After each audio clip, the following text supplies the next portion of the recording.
Sebelumnya, halo semua, selamat pagi. Izin memperkenalkan diri, nama saya Arya Pancalaksana dari kelas 12 IPA 6. Alamat Bogorjo 5, Kecamatan Gedong Tetaan. Hobi bersepeda, cita-cita polisi. Wus, lengkap banget sih, the best. Ya, langsung.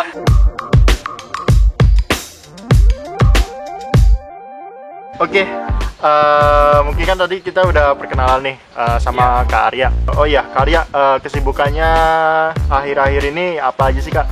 Kalau untuk kesibukan, kan kita lagi PPDB nih Bang. Jadi kayak kita persiapan buat MPLS aja sih Bang. Dan apalagi untuk MPLS tahun lalu kan online tuh. Dan kita tahun ini bakal adain secara offline Bang. Jadi offline ya? Iya. Jadi kesibukannya dari PPDB sampai MPLS ini ya? Iya Bang. Berarti kan kesibukannya berada di acara OSIS ya berarti ya? Iya benar. Mungkin untuk kelanjutannya berarti Kak Arya ini di SMA ini ikut organisasi apa aja sih? Kalau untuk organisasi sendiri, saya ikut yang pasti OSIS ya Bang. Yeah. OSIS, Pramuka, dan kesenian Bang. Keseniannya apa itu? Kayak musik tradisional. Oh, musik tradisional ya. Oke, kita akan ngobrol nih masalah OSIS. Kita masuk ke dalam OSIS dulu ya, karena kan Kak Arya sebagai anggota OSIS nih. Tapi kan kita belum tahu nih Kak Arya ini jabatannya sebagai apa dan di OSIS ngapain aja gitu. Kak Arya udah berapa lama sih di OSIS dan sekarang jabatannya sebagai apa? Kalau di OSIS sendiri sih udah hampir 2 tahun ya Bang. Dan saat ini jabatan saya alhamdulillah sebagai ketua OSIS. Jadi ketua OSIS ya sekarang ya? Iya Bang. Asik, ketua OSIS nih bos. Mungkin kan tadi Kak Arya bilang ya, tadi Kak Arya masuk OSIS itu udah 2 periode. Gimana sih perjalanan masuk ke dalam OSIS ini? Oke, mungkin flashback ke SMP dulu ya Bang. SMP juga dulu emang udah suka sih Bang sama organisasi dari SMP. Organisasi dan non-akademik. Jujur, saya emang lebih suka di non-akademik daripada di akademiknya. Dari SMP udah mikir kalau misalkan SMA mau lanjut ikut OSIS gitu. Dan setelah itu ikut seleksi OSIS dan alhamdulillah diterima, dan waktu itu jabat sebagai wakil ketua 1. Dan untuk saat ini di periode kedua ini alhamdulillah naik jadi OSIS. Asik, dari wakil naiknya langsung ketua ya. Mantap sekali. Berarti kan Kak Arya ini selama 2 periode udah ngerasa ini gimana sih bekerja di OSIS itu. Kira-kira apa sih suka dukanya Kak Arya nih selama berada di OSIS? Oke, kalau untuk di OSIS sendiri sih sukanya dulu nih ya Bang. Sukanya kita dapat pengalaman lebih, terus kita bisa berbaur dengan orang lain, orang banyak, orang luar juga. Kalau misalkan kita ada acara sosialisasi nih, kita bisa berbaur sama orang dari kedinasan mungkin, atau kepolisian, atau tentara gitu. Dan kayak misalkan kita kalau setiap acara itu pasti kita ada have fun-nya, jalan-jalan, atau setelah acara kita mau makan-makan, bakar gitu sih Bang. Untuk dukanya sih kayak misalkan kita mau buat acara nih Bang, pasti ada kendalanya, kayak misalkan di administrasi, atau di perizinan, atau di pesertanya mungkin gitu sih Bang. Jadi di OSIS itu memang sukanya juga ada ya, karena ketemu dengan orang-orang luar, jadi pengalamannya lebih banyak ya. Iya, bener, terus ya mungkin kalau dukanya itu ya karena kendala faktor teknis kayak misalnya buat proposal atau pendanaan segala macam. Di sini kan Kak Arya sebagai ketua, gimana sih siasat Kak Arya dalam menyelesaikan sebuah masalah di dalam OSIS? Kalau untuk siasat penyelesaian dalam masalah dalam organisasi Bang, kayak misalkan di organisasi itu pasti ada orang yang sulit untuk diatur pastinya kan Bang. Dan di sini saya prioritasin buat kebersamaan, kekompakan, dan saling menghargai satu sama lain. Jadi kuncinya itu memang dari kekompakan ya. Iya. Habis itu menghargai, karena memang kan kalau di organisasi itu kebersamaan itu jadi prioritas utama ya di dalam OSIS. Percuma Bang kalau organisasi terus kebersamaannya kurang, pasti di event kita bakal kurang juga untuk kinerjanya. Iya, kurang juga ya pasti sih. Karena kelihatan jelas sih dari faktor-faktor itu untuk mempengaruhi suatu kinerja OSIS baik atau enggaknya ya. Oke, mungkin kita lanjut nih di luar OSIS nih. Kak Arya itu mengikuti kegiatan apa sih akhir-akhir ini? Kalau untuk masih dalam kutip di OSIS sih Bang, sebenarnya waktu terakhir kegiatan itu LDK Bang, latihan dasar kepemimpinan di Yabung waktu itu. Oke. gimana sih pengalamannya selama mengikuti kegiatan LDK tersebut? Pastinya sangat berkesan ya Bang. Untuk hari pertama nih, hari pertama itu upacara pembukaan di kantor gubernur.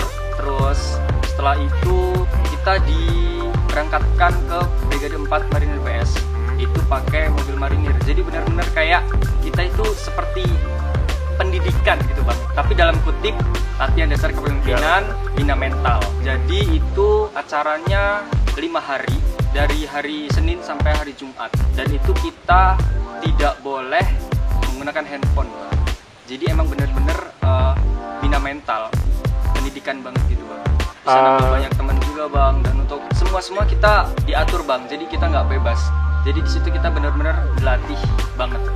Banyak sih yang kita dapat kayak disiplinnya, terus waktunya, makannya juga kita harus benar-benar disiplin banget Bang. Harus benar-benar pakai waktu banget. Berarti acara kemarin itu sangat berkesan banget ya berarti ya? Iya Bang, seru pokoknya Bang.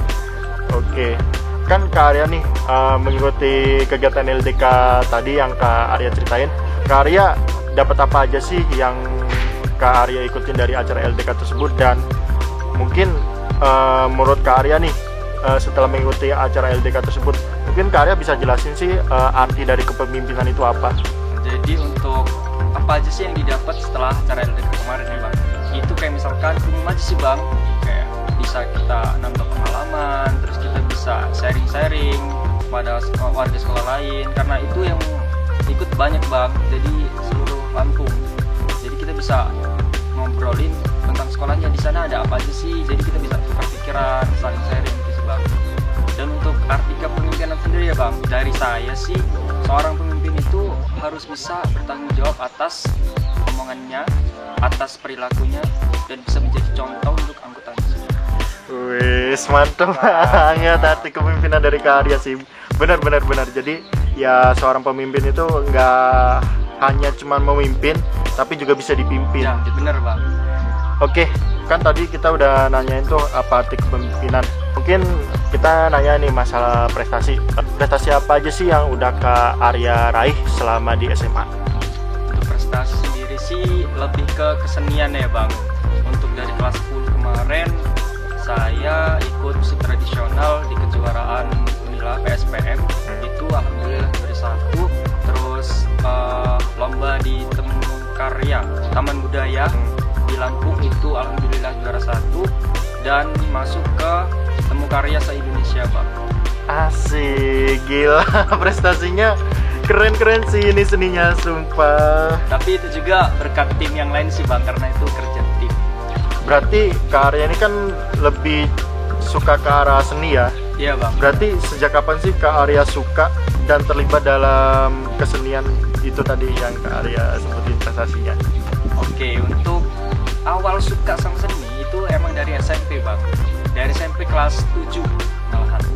Waktu itu kelas 7 emang masih di kesenian tari kreasi Bang. Waktu itu masuk ke provinsi tapi nggak lolos ke nasional. Yeah. Dan waktu kelas 8-nya ikut seni lagi, itu di musik tradisional. Itu kita masuk provinsi tapi nggak lolos juga ke nasional.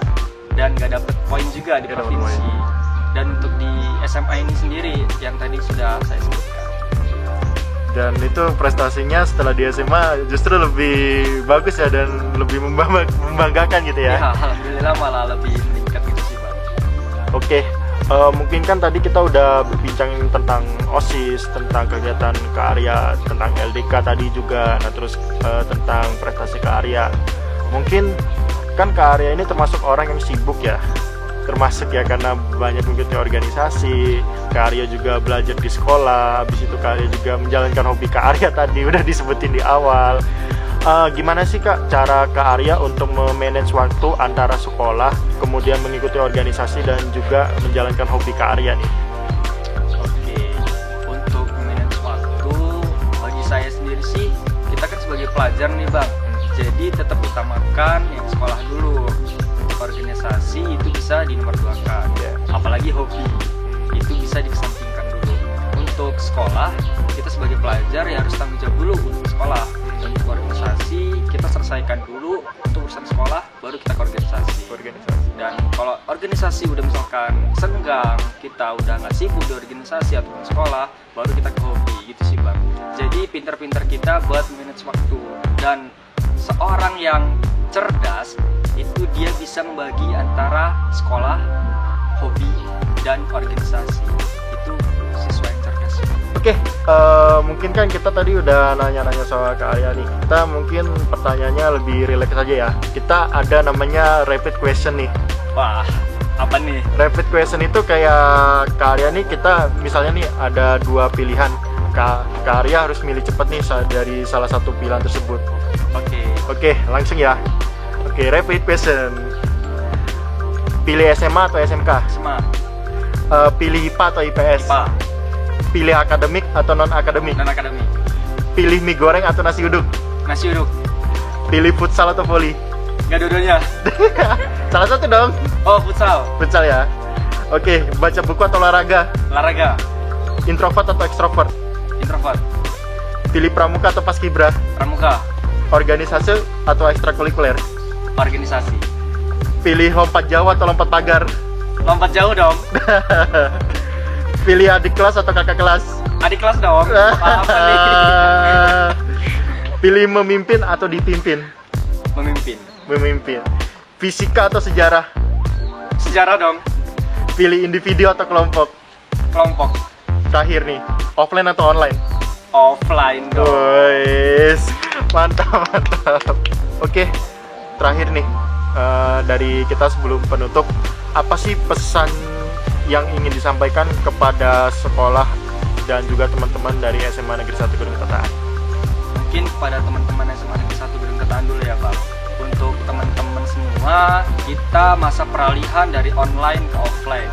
Jadi tolong kerjasamanya mulai dari warga sekolah, ekskul ataupun organisasi itu saling menghargai satu sama lain, tidak saling menjatuhkan, dan semoga kita selalu kompak untuk depannya. Dan untuk SMA Negeri 1 Gedung Tetaan sendiri, saya berharap semakin sukses ke depannya, semakin jaya, dan semoga bisa menjadi kebanggaan provinsi ataupun Indonesia. Sekian, terima kasih. Oke, terima kasih Kak Arya udah mau diwawancarai buat hari ini. Ya, semoga apa yang kita obrolin nih tadi selama hampir ya 10 menit sampai 20 menit ini bisa bermanfaat untuk kalian yang menonton. Terima kasih nih Kak Arya udah menyempatkan waktunya, dan terima kasih juga buat kru-kru yang sudah membantu nih di belakang kamera. Oke, jadi kita sekian dari saya dan terima kasih.